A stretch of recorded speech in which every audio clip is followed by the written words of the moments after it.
Hi, this is Jason from Horrific Nightmares, and welcome back to another Wild Eye Wednesday.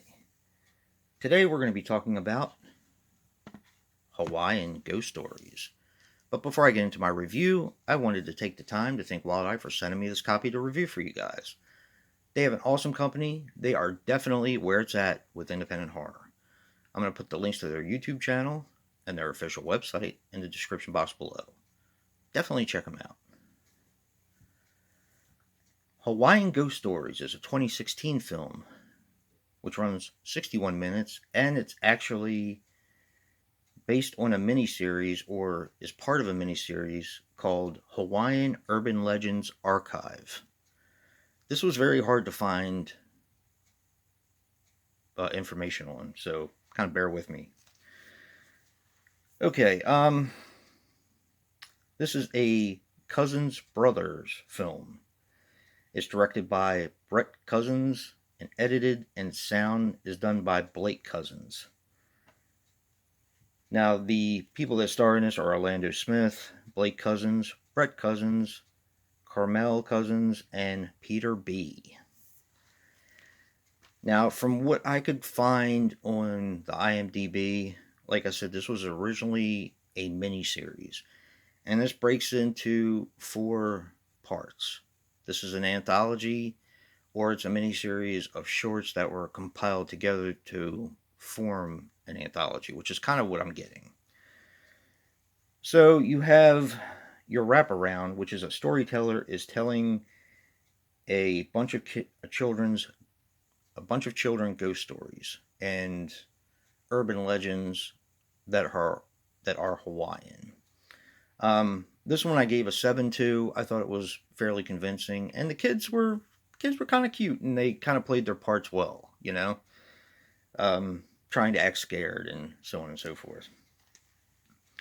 Now, some of these didn't have titles, so I kind of had to make up my own. Part 1 is a family moves to a home with a grave, a cemetery in the backyard, and spirits start to attack the family. I gave this one a 6. I thought it was done pretty well. This is very low budget. That's the one thing you have to understand. This is very, very low budget. But what they worked with what they had, and I thought it was pretty good. I gave this one a 6. Now we have our second one, which is a paranormal investigative team investigates the faceless women, or faceless woman, rather. I gave this one a 6.5. This one was kind of fun. And all the stories kind of tie together because they do talk about, that's why I think it was more or less a miniseries that they put into short stories to put into an anthology. The next one is called A Haunting at Morgan's Corner. This one actually did have a title for it. Kids at a skate park are on their way home when their car breaks down and they are terrorized by a ghost. I thought this one was pretty cool. This one also got a 6.5 from me. I thought it was done really well. And the next one, I believe, is called Aswang, which Joe should remember this one because we reviewed Aswang for the Fangoria Movie Challenge. And this is about 2 brothers investigate an Aswang that kills people in a small village. I gave this one a 7. This was definitely my favorite of the bunch. I thought it was done pretty well. The broken English for the villagers seemed kind of realistic, and it was something you would pretty much see in a documentary of sorts. Okay. And the last one is a couple argue on a beach. He leaves. She invites a bunch of her girlfriends, and they are attacked by a magnol. And that is like a shark king or something like that. It's like a Hawaiian urban legend, from what I can gather. I gave that one a 5. I didn't really care for that one that much. It was okay. What you're left with here, I gave the entire, before I get into that, I gave the entire anthology a 6.5.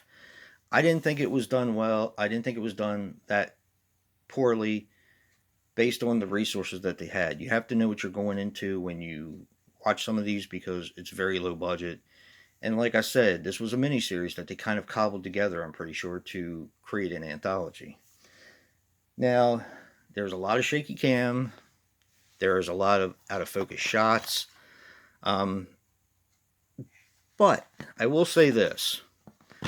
Other than one of the stories, and I believe it was the story about the Shark King, I believe you can show this to kids. This is like gateway horror, in my opinion.